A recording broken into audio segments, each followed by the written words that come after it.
Perfect. Excellent. All right. So without further ado, Julie, take it away. Thanks so much, Amy. I really appreciate the opportunity to share highlights of the Morristown Jewish community with everybody here and those who may be watching the recording. It's 125 years in 2024 since the formal incorporation of the Jewish community, and yet the history begins well before that. And as you mentioned, my family's 4 generations here. My maternal grandmother left Minsk in Russia, arrived at Ellis Island. She was the oldest child and the only one in her family, immediate family, to come to America. She knew she had distant relatives in Montville, New Jersey. So she made her way from Ellis Island to Montville, realized they had a potato farm, and she didn't come to America to pick potatoes. She went back to New York, lived on the Lower East Side, eventually met my grandfather and moved back to New Jersey at a later point in time. And my father moved to Morristown in 1940. So multiple generations and lots of love for being in this community. So we're going to flash back, though, and start in 1776 to 79. First of all, it is known that George Washington had 2 Jewish officers, Benjamin Nonis and Colonel Isaac Franks. It's not known whether they were in Morristown or not, but given their roles and the amount of time and that George Washington spent here, it's likely they did. The first documented Jewish person in Morristown was David Franks, and he was born in Philadelphia. He enlisted and joined the Continental Army. He was born here, but family came from Europe. He was a French speaker as well and was made an aide-de-camp to Benedict Arnold while based and being part of the Continental Army. At first, he was unaware of what Benedict Arnold was doing and sharing information with the British. Ultimately, Major Franks was tried but found innocent. However, he later testified in the trial of Benedict Arnold that took place in Morristown at Dickerson Tavern. And at that point, Benedict Arnold was convicted of 2 of the charges, not all, but 2 of the charges against him for treason. This tavern in the photo was at the corner of what is now Spring Street and Martin Luther King Avenue. So when you go past that point now and you look at the parking deck on the other side, hard to imagine, but this is the building that stood on that opposite corner and where the trial took place. So the trivia question that you can share with others goes, when is the first documented Jewish person? When were they in Morristown? 1779 through January of 1780. And something worth noting.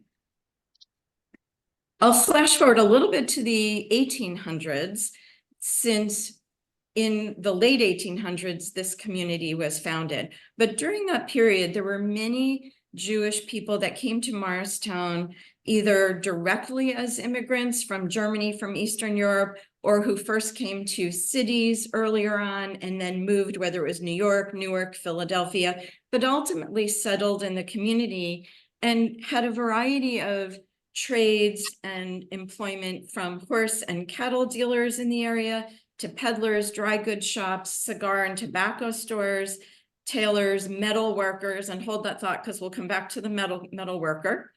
And some came with the means to open their own businesses, often living over the store or business, and others really came with the gratitude of starting a new life here and eager to learn a trade and make a living.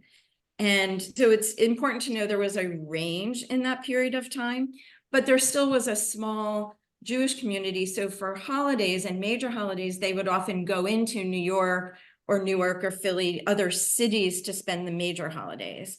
By the late 1800s, they were large enough to start renting spaces for holidays, whether it was from, a Masonic hall or different places. And then ultimately, the first owned building by the Jewish communities was purchased on Race Street in 1895. And so Race Street doesn't exist as a separate street right now. It's where there was housing built in the 1950s. But if you look at this map, you can kind of see Flagler, which goes up to Speedwell Avenue. And it's to the, I'm going to say it's probably the north of that, if I have my bearings right. And so the Mintz family purchased a house that became the place to meet for services and planning and truly congregate for the community that generally lived in that neighborhood. So many of the businesses were on Speedwell Avenue, and that was the lowercase center for a number of years. In 1899, the community formally incorporated as the House of Israel in Morristown at that 4 Race Street location. In the early 20th century, they moved from Race Street to Speedwell Avenue, and they raised enough money to purchase a house and 2 adjacent properties at 177 Speedwell Avenue in 1918. The deed copy that I found says it was purchased for $1. I'm not sure it was purchased for $1 or that was sort of the transactional amount, and that's more research that I'll do at another point in time. This photo is of the house that was at 173 Speedwell Avenue, where Marty's Reliable Cycle is now, and Sue, Marty's sister, is joining us on this call. So that was the house next door. We don't have a picture of the actual house at 177, but everything we know seems like the houses were very similar of the same period. So the formal Jewish community met in this house for services. They used the first floor for meetings, to collect dry goods and donations, and the upstairs rooms were used for classrooms for the religious school. One of my favorite stories, and it's been passed down for years, is that, and people would generally walk there, even pre-automobiles being common, or ride their horses and tie them up to the porch outside. That there was a boy who was really bored in his religious school class, and he jumped out the window on the 2nd floor, slid down the roof of the porch onto his horse and rode home because he just had had enough of religious school. No way to prove that story, but it's sort of out there in the ecosystem. It's also here where the founding members met with architects, craftsmen, builders to design and supervise the construction of the new synagogue that was built behind the house on the property. And so it was many years in the making, but ultimately the cornerstone was set in place in 1929. This is a photo that was in the New York Times. It was on the front page of the local news section in the New York Times. It was taken by the grandfather of Miles Sandrian. If any of you recall or know Miles or know of the Sandrian photo store that was in Morristown for many years. So his grandfather took this photo. It was covered in the local section. You can see on the left, it says New Jersey to Staten Island. And apparently it appeared next to an article that was titled "Lindbergh Hurt But Flies Again." So we were treated equally with the founding as Lindbergh at that time. Over the years, the community was growing and the founders had a vision. So while there were 50 or so families, they built a building with a sanctuary to hold more than 400 people. So vision was really critical and important to think about how they, what they did to raise the money, collect the money. And, I won't go through, and I don't know all of the people in the photo, but there are many people of well-known family names, the Salney family, the Newmark family. There are lots of names that were businesses around town. Not long after the building was completed in 1929, the stock market crashed and we had the Great Depression. And there was a mortgage on the building. And, Lou, my husband who's on here, will say this is apocryphal, but I feel like I've heard the story ever since I was growing up, that the bankers wanted to foreclose on the new building because the members couldn't pay the mortgage. And Maurice Epstein, famous from Epstein's Store, was the president of the synagogue at the time. And he went to the banker and said, sure, you want to foreclose on it? Take the building. Here's the key. What are you going to do with a brand new synagogue? So I can't tell you for sure, but that's been passed down from generations, just like the boy riding off on his horse. And I'm sure there is some accuracy to that story. And the banker said, fine, we'll refinance, keep the building. This is a photo of what it looks like today for those of you who have been past it or seen photos. And it was really lovely that the Morris County Heritage Commission erected a plaque in honor of the building to both honor those who incorporated the Jewish Center in 1899 and who did the fundraising and had the vision to build this building 30 years later. I don't know if you're able to see it, but if you can kind of look at the design on the front doors, the wooden doors of the building, we'll come back to that. Just sort of hold that image in your mind. So when the cornerstone was laid, there was a time capsule put in, and the 5689 on the Jewish calendar represents the same year as 1929 on the Gregorian calendar. In the middle is a picture of the opening of the time capsule and some of the things that were in there, including an invitation to the cornerstone laying. A picture of the New York Times article was put into the cornerstone when it was set. And over on the right is a photo of Simon Muller and his wife, Stephanie, I believe. And Sue, you'll correct me if I miss on the names. But they are Sue and Marty's grandparents, and Simon was one of those metal workers who came to town, and he constructed the copper box that became the time capsule. In 2004, 75 years from when the time capsule was set, it was sort of rediscovered in a chance conversation that Jerome Salny had with Linda Forgosh, and many of you may know Linda. And it was sort of lost in over the years that time capsule was there. So it was wonderful that that conversation took place. And Jerome Salny also had a trowel that his father, who had been president of the shul during the construction, had, was sort of I'll say a sentimental trowel for the construction of the building. So I love to see the photo of Simon and, that he was personally not just a member, but made the box. In 2010, a new watertight, airtight time capsule was filled and put into the synagogue to be opened in 2049, 120 years after the original cornerstone. 25 years from now, mark your calendars. Want everybody to be there for the opening of the next time capsule. Flashing forward, some highlights from the World War II period. There are many macro events in this world that impact the different immigrant communities in Morristown, and this was one that had significant impact for the Jewish Center. And I had found in my research that there was a special Army and Navy issue of the newsletter that was put out all during the wartime.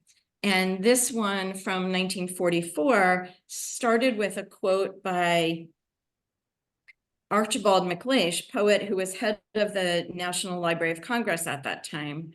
Wars are won by those who mean to win them, not by those who intend to avoid losing them.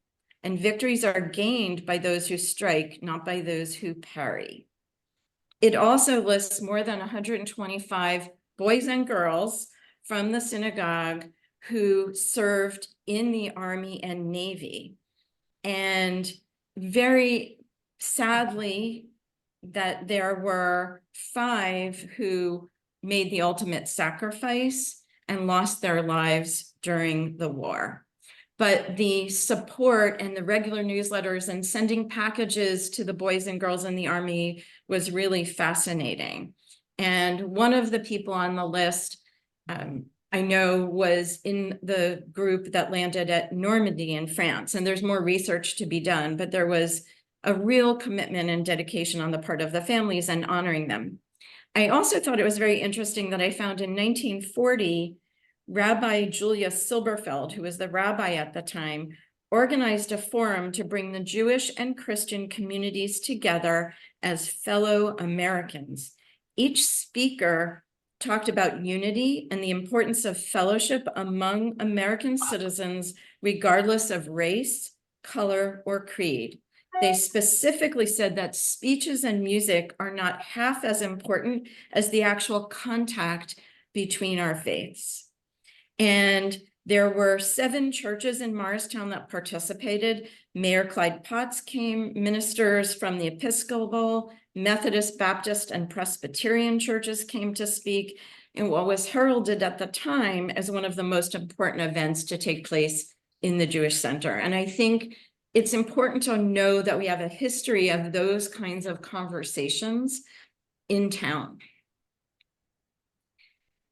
I also wanted to highlight that towards the end of the war, there was a fundraiser, and this is a letter which may be hard to read, and I'll read a couple of quick quotes, but the letter was sent out by the president of the center at that time, Milton Schlosser, who wrote requesting that as an act of gratitude to our country that we may want to participate in a specific opportunity. So the Jewish community of Morristown has been given the opportunity to establish a memorial gift in the shrine of George Washington at the headquarters building of Ford Mansion. This opportunity came to us in the form of an offer to purchase a highboy, which has been used in the home of John Hancock. It's been decided that every person in Morristown shall be given the privilege to participate in this patriotic enterprise. Smaller contributions coming from the greatest number of people will really give it the character of community participation. And that idea of being connected to the community meant so much. And then here's a picture on the right of the actual dresser. And on the left was a follow-up note by Abraham Scholl, who indicated that many families and individuals and organizations have contributed toward this civic and patriotic project. It's still a part of the permanent collection. And in 2019, with much gratitude to Jude Pfister, who I think I saw may have joined us, and Lou Stone and others, this 75th anniversary of the donation was celebrated with a program. And one fun thing that I found in doing research for that was the first Jewish cookbook ever printed in the United States. And it was printed in Philadelphia, and I found a copy at the Morris County Library, and it helped me think about what foods might have been eaten by the very first people that came into this community. So more on that if anybody wants to reach out to me separately. Moving from the World War II period to post-war, one of the other things that was very top of mind was that a number of Europeans, Jews and non-Jews, were in displaced persons camps in cities and towns and homes, coming from cities, towns, and homes that were destroyed in the war. And there was this really interesting Morristown Committee for New Americans. Members of the community are undoubtedly aware of the fact that the Morristown Jewish Center and community are committed to helping establish and rehabilitate 3 Jewish refugee families from overseas. Our neighboring community, Dover, has already received one such family. And it talks about the joy and how important this is. We expect every member to be part of this. And one of the things that I found in the research is at least knowing who 2 of the 3 families were. And the sponsor, was important to have a sponsor. The sponsor had to find them employment. One family became the principal and teacher at the religious school at the Jewish Center, and the sponsor's name was Ann Winokur. And when I looked her up in the 1950 census, I found her occupation was listed as clergy, as secretary to the clergy. It didn't say Morristown Jewish Center, but when I asked some of the members who have been here since that time, they remember Ann Winokur very vividly. And that she found the employment. She lived at the corner of South and Pine in the apartment building that's on the northwest corner.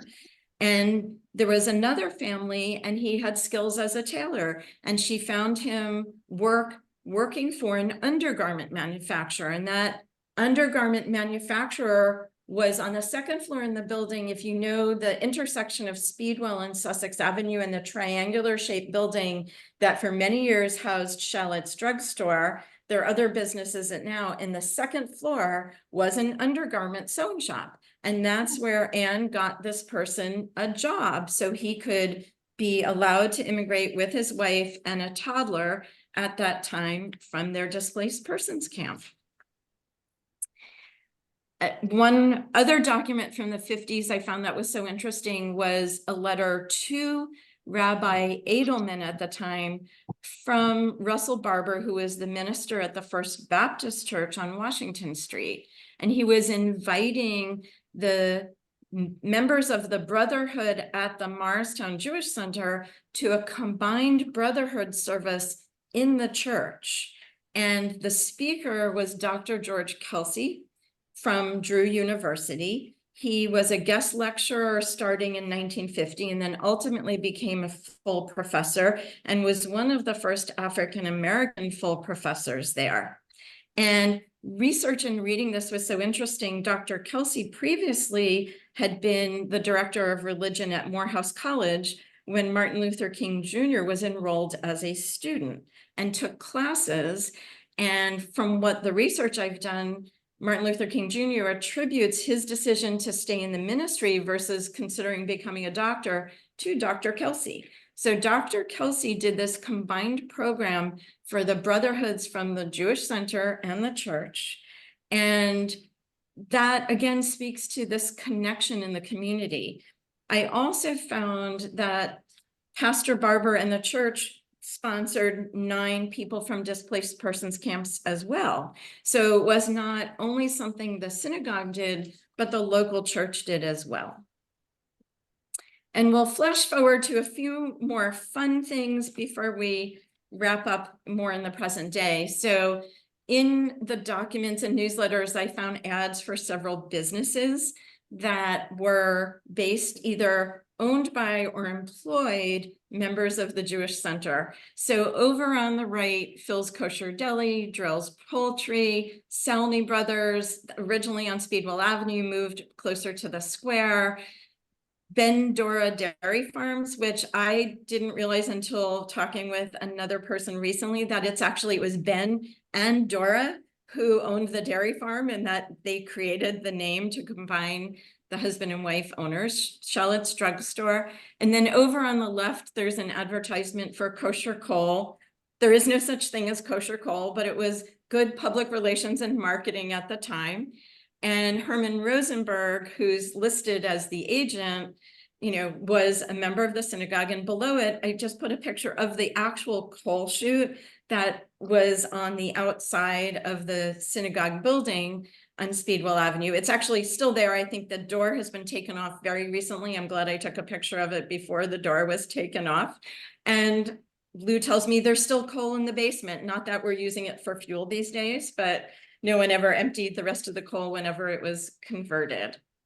And I wanted to just wrap up with more of a reference to present day and the Morris Arts Gateway Totem Project and connecting our history and our future. So for those of you that may or may not be aware of it, the Morris Arts hired a stone carver, and the person was commissioned to create 2 10-foot tall limestone pillars featuring 16 different symbols honoring immigrants into the area: Italian, Irish, Jewish, African-American, South and Central American, and others who've called that neighborhood around Speedwell Avenue, this is at the Garden on Early Street, their home for so many decades.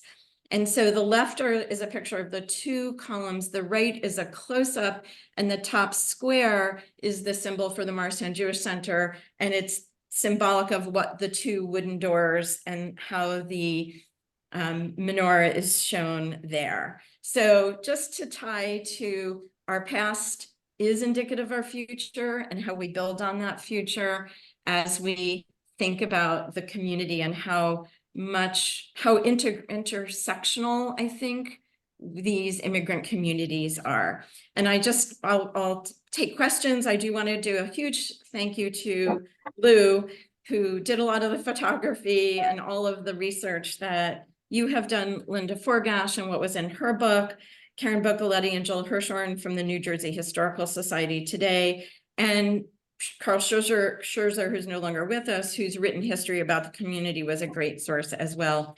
And Amy, of course, for having us do this to commemorate 125 years since the incorporation. Well, this was A pleasure and an honor, Julie. I learned so much. Wow. So I'd love to open it up for questions, if anyone has any questions. Howard? If you want to unmute Oh, your. sorry, that was just a clap indicating our okay. appreciation for this excellent talk. Isn't it great? Yeah. All right. Anybody else? Questions? Yes, I have a question. I tried on the map, Julie, that you showed, I tried to see what street would Race Street be now? So I'm not even sure the street exists because of the way the housing development was Ah, constructed. Because I also, when I was starting to do the research, tried to find it. And I don't think it's been renamed. I don't think it exists. I think it's inside a housing development. Mm. And Lou, you can correct me if I'm not expressing that correctly. So Deanne, did you have a question? So I'm curious to know what were some of the kinds of foods that they made around that time, because I'm guessing there may be some similarities to today, but not totally. So it was really interesting because it was very much a fusion. So it was how to use like local foods that you find, I'll say in the, colonial space, Pennsylvania, New Jersey, things like that, the vegetables and things. It also was clearly this was written for an upper class family that had house help and also things that cooked long on the fire. But it also, I just have a mark in a page, which was how to pick your poultry, how to pick a turkey. If it has a smooth black leg with a short spur and the eyes are full and bright, that's a turkey you should buy. And how to pick your chickens when you would go to pick turkeys and chickens. And then how to make yeast and breads and stews. And there were also like stuffed cabbage. So there were clearly some Ashkenazi food influences, Right. but also of the cooking at the time. And a matzah brai, a version of matzah brai as a recipe for Passover, and something that I grew up calling pacha, which was jellied calf's foot that my grandmother would make. And she would have me, but when I was at school in New York, she'd have me bring chicken feet out from New York so she could make them in Morristown, make that particular recipe. So it's really, I can send you the actual name of it, but there's such a range of things that really are a blend of historic sort of holiday things with what was available in the area. Cool. And I didn't realize that George Washington actually had an encampment in Morristown. For a couple of years. Yeah. Wow. And I'll give a shout out to the Washington Association, which purchased the property, the Ford Mansion in 1874, has an exhibit in the Morristown Library for those of you who are in the area. And Lou has photos on exhibit in the Morristown Library on the second floor if you have a chance to go see it. And I think it will be there until the end of August. I love the door and the totem shout out. I thought that was really just very neat. Thank you.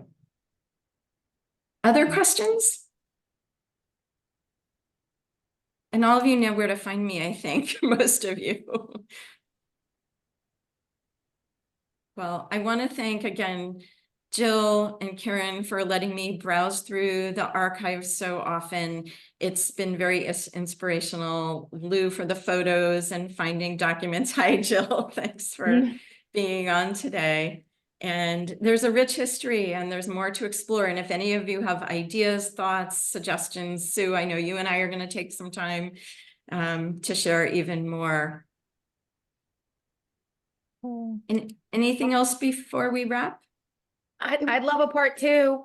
Yeah. Okay, we'll talk about that for sure. All right. Well done. Excellent. Well, everyone, thank you very, very much for joining us today. This was the last of our winter history lunch break Zooms. because hopefully now we can start doing outside programming.